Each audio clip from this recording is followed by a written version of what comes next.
Mga kapatid, hindi lingid sa ating lahat na dito sa ating bansa mismo at maging sa ibang panig ng mundo, puno ng balita tungkol sa kaguluhan, tungkol sa kapabayaan at mga katiwalian.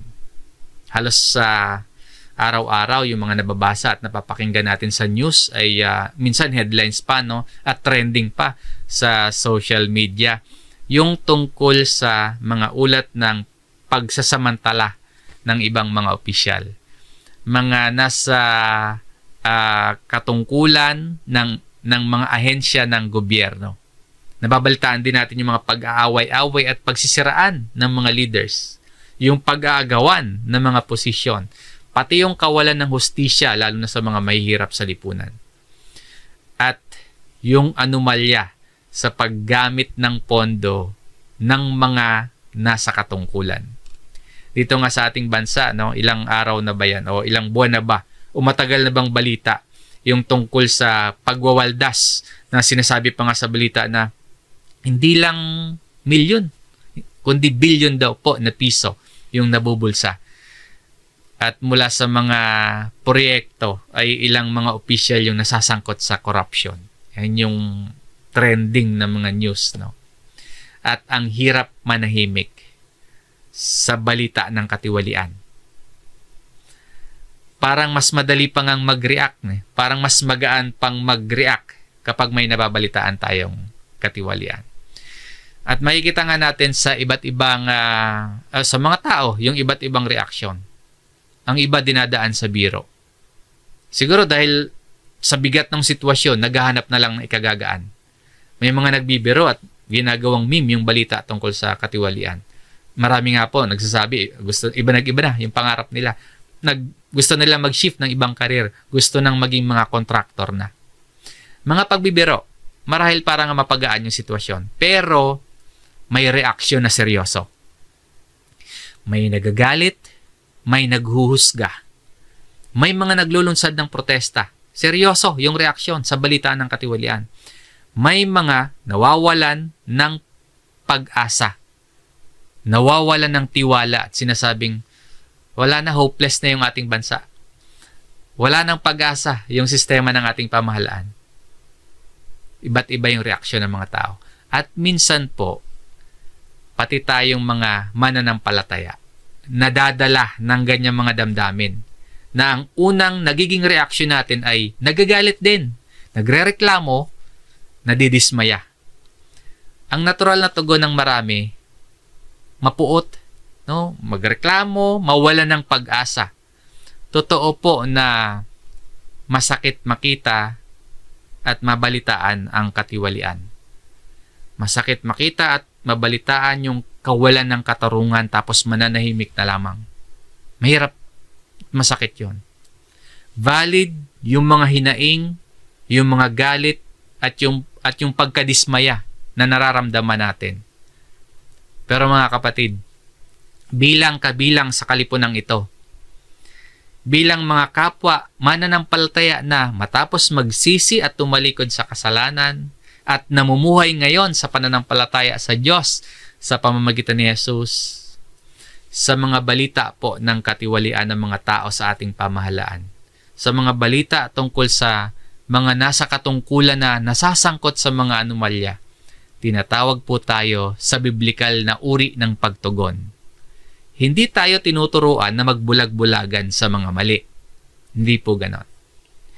Ngunit hindi rin po tayo dapat sumama o kaya magpasimula ng karahasan o kaya ay kainin tayo ng galit at makisama tayo sa paninira at kaguluhan. So, pagbulay-bulayan po natin ang mensahe ng salitaan ng Diyos kung ano dapat ang una nating gagawin kapag may balita ng mga katiwalian, balita ng korupsyon at kaguluhan sa ating pamahalaan. Pagbulay-bulayan natin yan. Ang mga version ng Biblia natin gagamitin, sa Tagalog po ay ang Bagong ang Biblia at sa English ay itong New King James Version. Sa sulat po ni Apostol Pablo kay Timoteo, malinaw po ang sinasabi. Ito po yung pangunahing mga talata na ating pag-aaralan. Unang Timoteo chapter 2 verse 1 at verse 2. Basahin po natin. Una sa lahat ay isinasamo ko na gawin ang mga paghiling, mga panalangin, mga pamamagitan, at mga pasasalamat patungkol sa lahat ng mga tao. Verse 2, patungkol sa mga hari at sa lahat ng nasa mataas na katungkulan upang tayo'y mamuhay na tahimik at payapa sa buong kabanalan at paggalang. Bigyang pansin po natin yung bungad ng sulat ni Pablo sa verse 1. Una sa lahat. Ibig sabihin, higit sa lahat ng maaaring gawin ng isang mananampalataya at ng isang nagkakaisang iglesia sa harap ng balita ng kaguluhan at balita ng katiwalian. Ito po yung pangunahing tungkulin natin. Ito po yung dapat na maging unang hakbang. Sa ibang mga salin na sa Tagalog na ang Biblia, una sa lahat ng mga bagay. Unang-una sa lahat ng mga bagay. O, first of all. Ano po yung pangunahing tungkulin na sinasabi dito? Hindi po unang magalit. No, una sa lahat.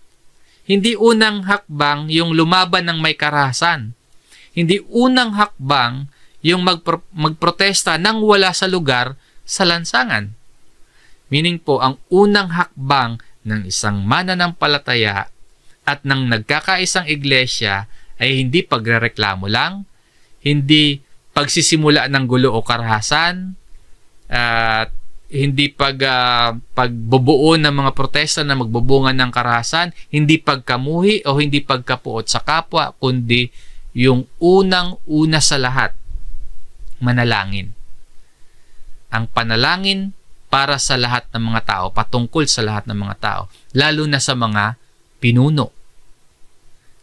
Ang pananalangin na isinasamo po dito, hindi tanda ng kahinaan at kawalan ng pag-asa, kundi patunay po iyan ng ating pananampalataya na ang Diyos ang tunay na may hawak ng pamahalaan at ng gobyerno. Ano po yung layunin ng ating pananalangin o yung isinasamo ditong manalangin? Ayon sa talatang ito sa verse 2, sa last part, upang tayo'y mamuhay na tahimik at payapa sa buong kabanalan at paggalang, that we may lead a quiet and peaceable life in all godliness and reverence. Yung tunay na interes ng nagkakaisang iglesia, ng bawat tunay na sumasampalataya sa Diyos at ng mga tunay na tagasunod ni Jesus, hindi lamang po political reform, kundi spiritual transformation ng lahat ng mga tao at ng mga namiminuno. Upang, or sa gayon po, ang mga mananampalataya bilang ang mga believers po, tinuturing ng mga anak ng Diyos, makapamuhay ng may kabanalan, may kapayapaan, may paggalang o may banal na takot sa Diyos. Sa gitna man yan ng kaguluhan at masamang balita. Ang mensahe po ng ating pag-aaral ngayon, bagamat sa marami po ay maaaring simple lang ito para sa inyo, pero tingnan natin yung kalaliman at kaseryosohan ng katuruan ng Biblia para sa atin. Yung tamang tugon at unang hakbang ng mananampalataya patungkol sa kaguluhan at balita ng katiwalian sa pamahalaan ay hindi mauuna yung galit. Hindi mauuna yung pagkamuhi o pagkapuot, kundi taimtim na pananalangin. At yung prayer na yun, sa individual na pananalangin, sa oras ng mga pananalangin po ninyo. O kaya sa pagsasama-sama ng mga magkakapatid.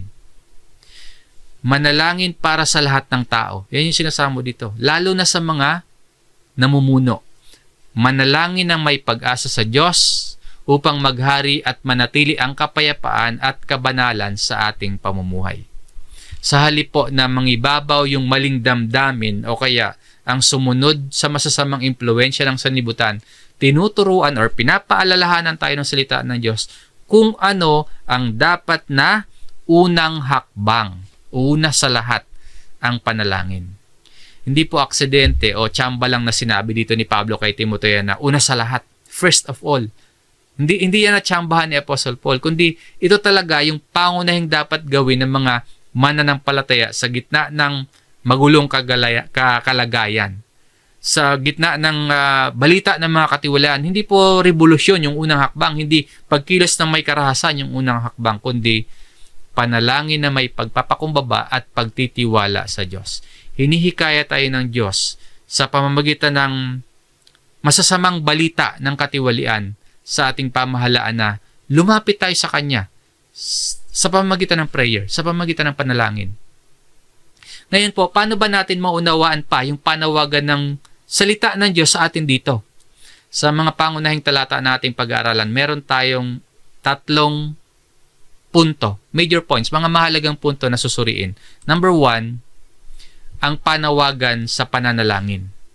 Hindi lang ito basta mungkahi lang, kundi isang malinaw na utos na inuuna ni Apostol Pablo sa kanyang tagubilin. Basahin po muli natin yung verse 1. Una sa lahat ay isinasamo ko na gawin ang mga paghiling, mga panalangin, mga pamamagitan, at mga pagpapasalamat. Malawak yung anyo ng panalangin po dito, no? May paghiling, supplications. Merong panalangin o prayers, merong pamamagitan o intercessions, at merong mga pagpapasalamat o thanksgiving. Ibig sabihin po, hindi lang basta pala simpleng paghiling lang, kundi isa itong pakikipag-usap sa Diyos at hindi lamang tungkol sa sarili lamang, kundi para din sa iba. Patungkol sa lahat ng mga tao. At nabasa natin kanina, lalo na sa mga pinuno at mga nasa katungkulan. Hindi lang din pala dapat puro reklamo lang, kundi mga pagpapasalamat.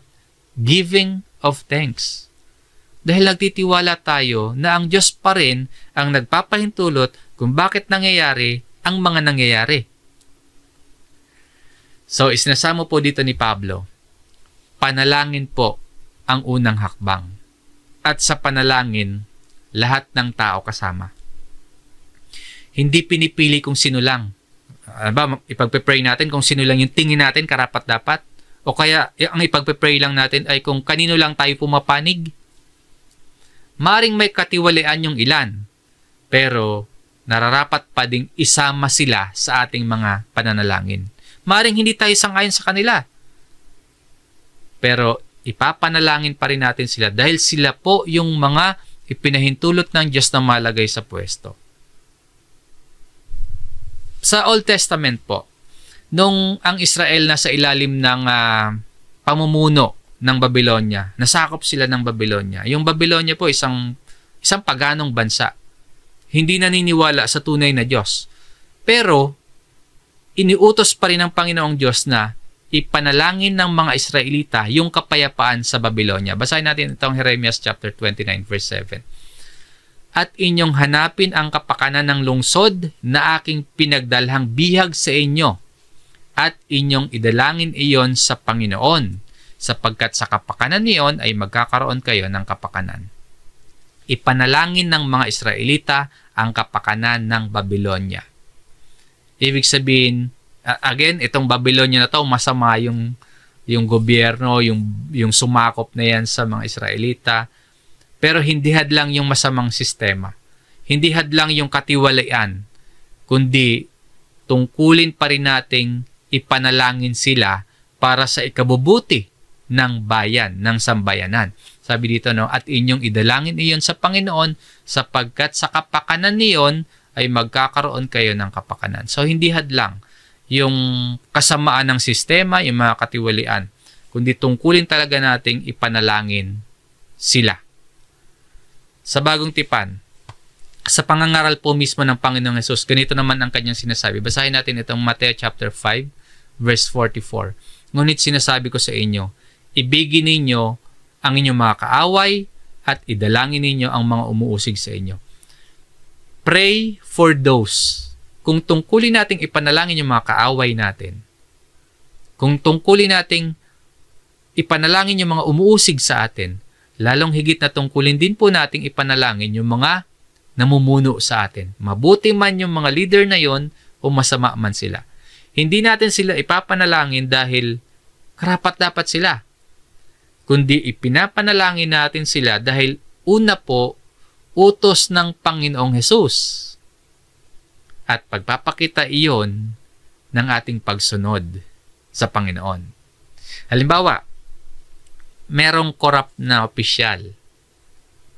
Ang una at yung madaling response natin, magalit doon sa kurakot na yun, sa corrupt na yun. Laitin yun. Pati buong pamilya nila. Yan yung una at madaling response. Pero tinuturuan tayo ng Biblia na ang dapat na unang hakbang ng mga mananampalataya ay pananalangin. Idalangin ninyo. Pray for those. Sa ating main verse, ito po ang isinasamo ni Pablo, yung panalangin. Una sa lahat ay isinasamo ko na gawin ang mga paghiling, mga panalangin, mga pamamagitan at mga pagpapasalamat. Ang panawagan ng salita ng Diyos sa atin na maging una sa lahat ng ating mga hakbang ay ang pananalangin para sa lahat ng mga tao. Ano man yung kanilang katayuan. At sa bahagi ng sulat na ito ni Apostol Pablo, hindi lamang siya tumukoy patungkol sa lahat ng mga tao. Hindi lang for all men, kundi may binigyang diin siya na isang partikular na grupo na dapat nating isama sa ating mga pananalangin. Kahit madalas yung partikular na grupo na yon dahilan ng pagkapuot natin, pagkaramdam natin ng galit, ng hinanakit, at pagkakadismaya. So, sino yung particular na grupo? Ang mga namumuno sa ating pamahalaan. Ito po yung kalawang punto ng ating aralin. Ang tungkulin ng panalangin para sa mga pinuno.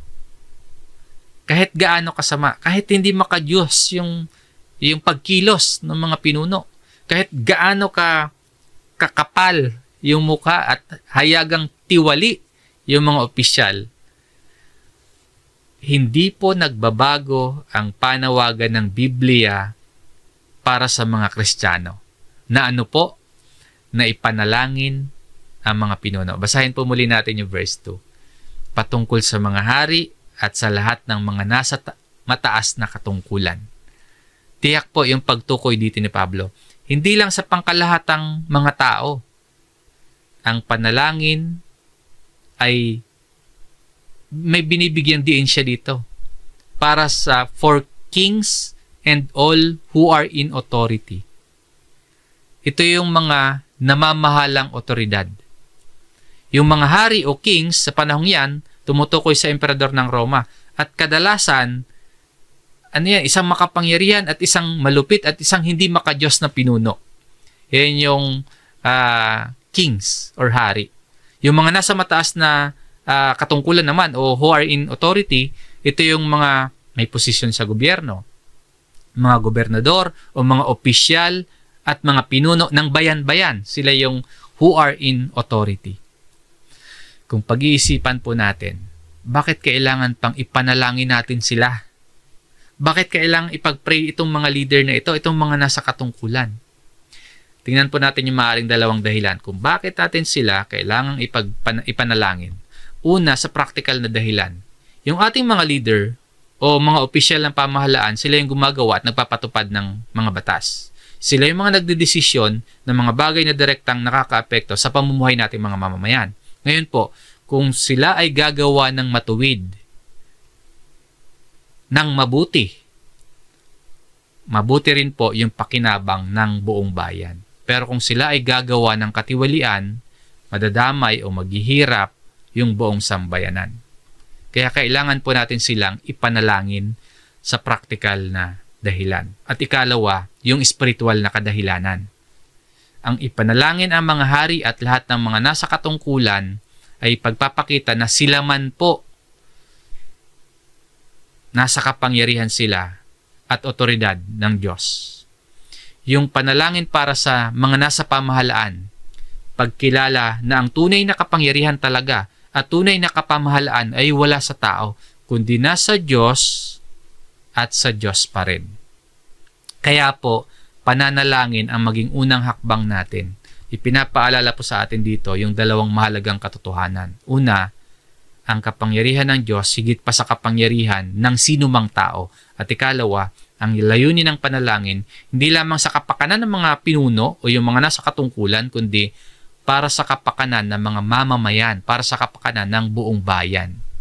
Yung magandang makita natin sa sulat na ito ni Apostol Pablo, ang maipaalala sa atin na hindi pala unang hakbang yung pagrereklamo lang, yung pagkondena at paghatol at maging pagbibigay lang natin ng opinyon, maging sabihin man natin na may karapatan tayo sa ating mga opinyon. Pero hindi yun yung unang hakbang ng isang mananampalataya, kundi maging una sa lahat ang pananalangin. Sa ganitong paraan po, ang ating Diyos mismo ang kikilos para yung ating mga pinuno at para sa kalagayan ng ating mga bansa ay magkaroon ng pagbabago. Yung mapatnubayan po tayo, at anuman yung ipahintulot na mangyari ng Diyos at nagtitiwala tayo sa Diyos na ito ay tungo sa ikabubuti natin. Kaya ang unang hakbang ay pananalangin. Makikita po natin yung parehong prinsipyo o mensahe sa sulat ni Apostol Pablo naman sa mga taga-Roma. Basahin po natin ito chapter 13, Romans chapter 13 verse 1. Ang bawat tao ay magpasakop sa mga namamahalang otoridad, sapagkat walang pamamahala na hindi mula sa Diyos, at ang mga pamamahalang iyon ay itinalaga ng Diyos. Nung panahong ito ni Pablo, yung hari o yung may mataas na katungkulan ay si Nero. Isang marahas, isang malupit na leader, isang hindi makadiyos na pinuno. Gayunpaman, sinasabi dito, ang bawat tao ay magpasakop. Talatang ito, isang paalala na yung otoridad ng pamahalaan ay nasa ilalim pa rin ng pamamahala ng Diyos. Hindi po ibig sabihin na lahat ng ginagawa at pagkilos ng mga nasa panunungkulan ay kalooban ng Diyos. Hindi po ganun ang ibig sabihin nun. Lalo na kung lantaran o hayag na laban sa katuwiran ng Diyos. Kundi ang sinasabi dito, yung mismong posisyon, yung kapangyarihan na kanilang hawak, yun po yung ipinahintulot, yun po yung itinalaga ng Diyos. Ibig sabihin po, lahat ng pamumuno mula sa pinakamataas na pwesto hanggang sa pinakamababang katungkulan, umiiral yung mga yon dahil ipinahintulot yon at itinilaga iyon ng Diyos. Kaya ang mga mananampalataya ay tinuturoang magpasakop ng may paggalang at kasama na yung pananalangin para sa mga pinuno. Pagbulay-bulayan po natin yung mensaheng na isiparating sa atin ng salita ng Diyos. Pag-isipan natin mabuti, kahit gaano kagulo o kaya gaano man karumi, kahit may katiwalian at may pang-aabuso sa mga nasa pamahalaan, ang unang hakbang ay ipanalangin natin sila sa Diyos. Ipanalangin natin na ilapit natin sila sa Diyos. Sa Diyos na tunay na may kapamahalaan sa lahat. Sa Diyos na may kakayahang magbago ng puso at ibaling ang isip ng mga leaders, ng mga hari, ng mga nasa kapangyarihan, nasa mga katungkulan. Sa kabuuan po, itong Romans chapter 13 verse 1 na pinapaalalahanan tayong magpasakop sa mga pinuno ay nakaugnay sa ating main verse sa unang Timoteo chapter 2 verse 2 na magkaugnay yung kanilang mensahe na magpasakop tayo at manalangin para sa mga nasa pamahalaan. Ang panalangin para sa kanila, tandaan ng ating pag-asa sa Diyos. Yung pag-asa natin sa Diyos, hindi sa sistema. Yung pag-asa natin wala sa kakayahan lamang ng mga tao o sino mang leader. Paalala na hindi tayo bulag sa mali at hindi tayo magbubulag-bulagan sa mga katiwalian. Pero hindi rin tayo umaasa sa tao para sa tunay na solusyon o tunay na pagbabago. Sa halip po, umaasa tayo sa Diyos.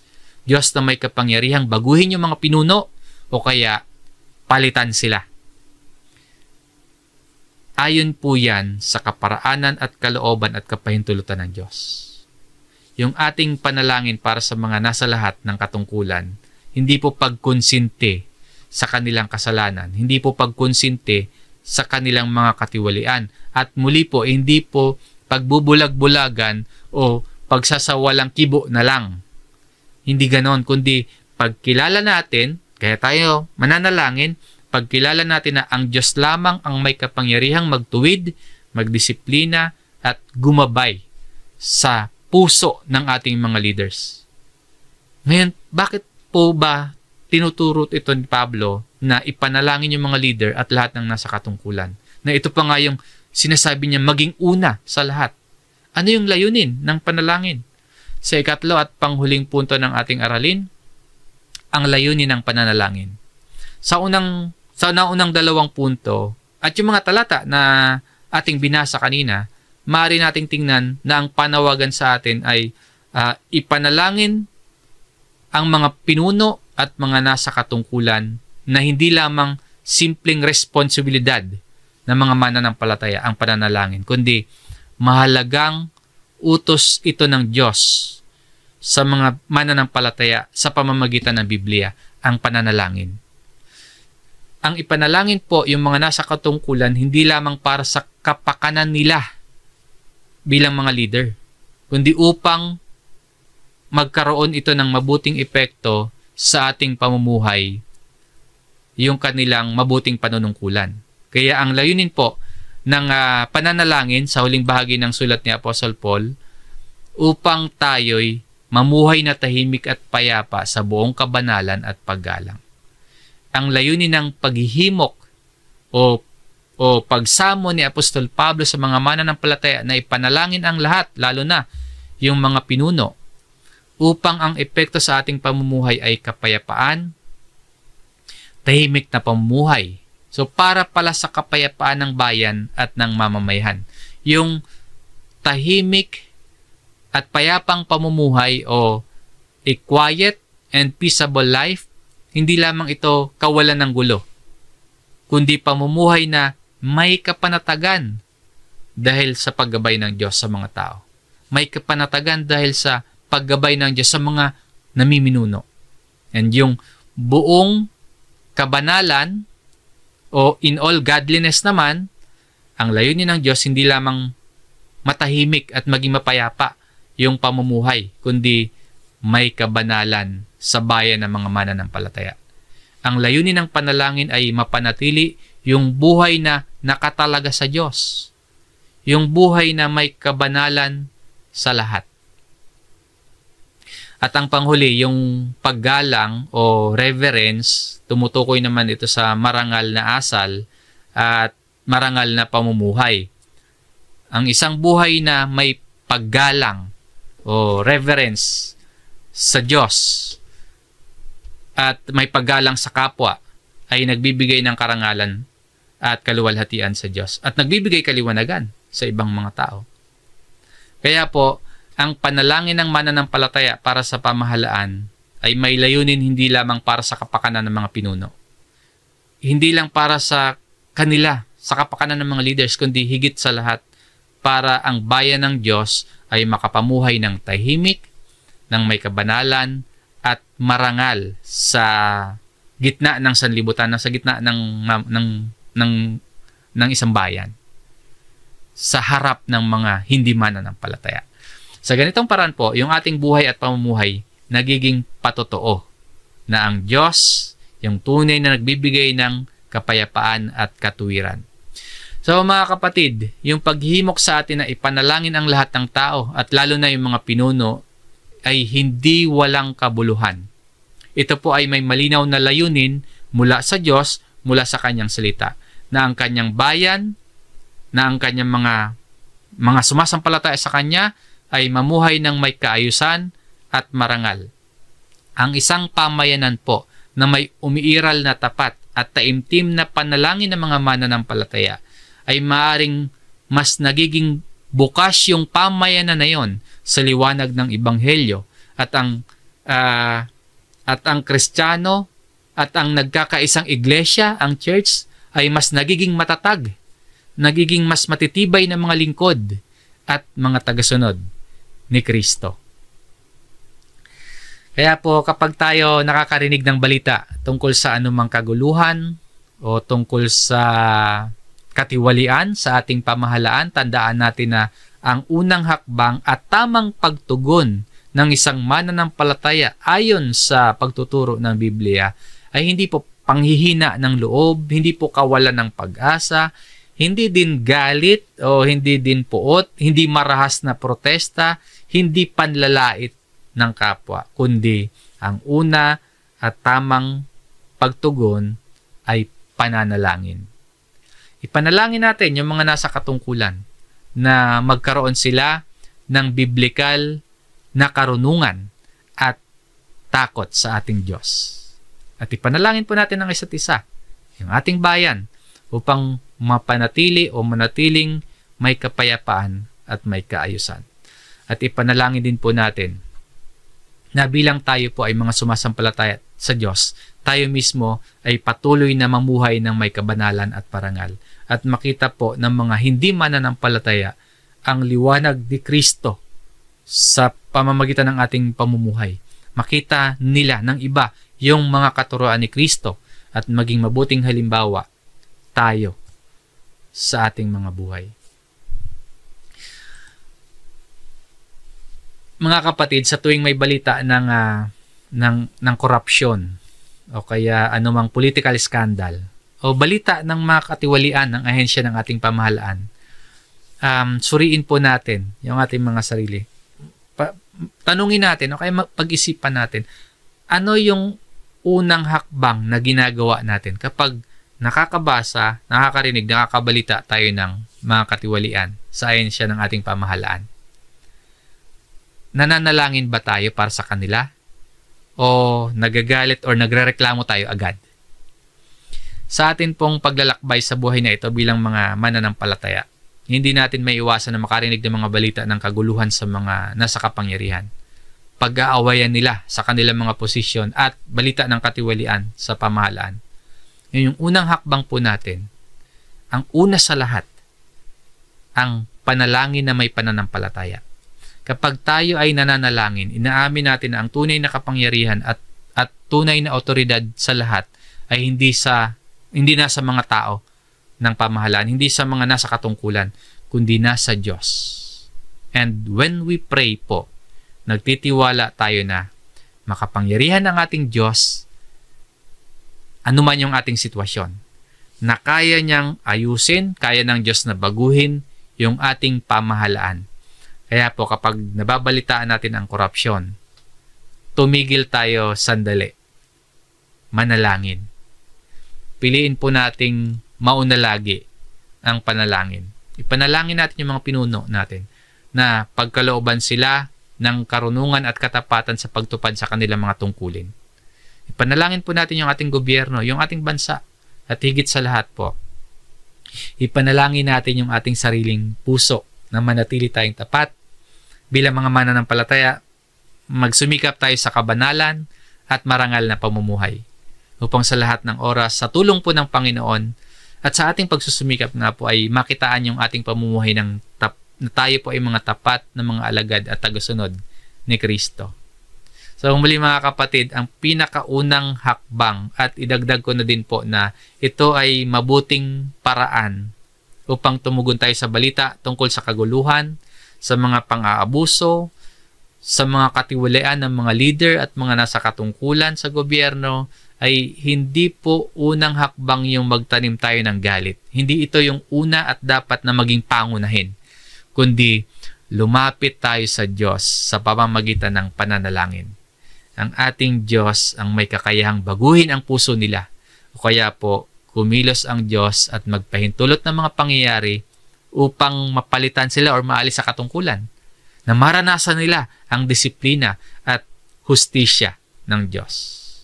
Piliin po nating maging madalangining mga mananampalataya, na sa halip na mauna yung pagkagalit, na mauna yung kawalan ng pag-asa, na mauna yung paghuhusga, na mauna yung pangamba at kaya pag-aalinlangan, o kaya mauna yung pagkawala ng tiwala, piliin po nating lumapit sa Diyos. Magtiwala at kumapit sa kapangyarihan ng pagkilos ng Diyos. At kung tayo po naman, kayo po ay madalas ng manalangin, kayo po ay mga prayer warriors na, no? Mga man of prayer, nawa po hindi kayo magsawa at hindi mapatid ang inyong mga pananalangin. May kasabihan nga po, no, prayer can can move mountains. At alalahanin natin sa lahat ng ating sitwasyon, ang Diyos ang mataas at masasabi natin God is in control.